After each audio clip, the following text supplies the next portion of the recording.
உலகத்திலேயே ஒரு மொழிக்காக உலக மாநாடு நடத்திய முதல் நாடு மலேசியா. மொழி ஞாயிறு என்றழைக்கப்படுபவர் தேவநேய பாவாணர். நாடும் மொழியும் நமதிரு கண்கள் என்று கூறியவர் பாரதியார். பன்மொழிப் புலவர் என்றழைக்கப்படுபவர் கா. அப்பாதுரையார்.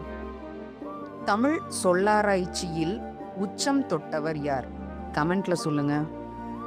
உலகத்திலேயே ஒரு மொழிக்காக உலக மாநாடு நடத்திய முதல் நாடு மலேசியா.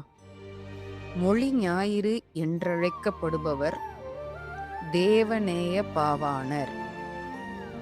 நாடும் மொழியும் நமதிரு கண்கள் என்று கூறியவர் பாரதியார்.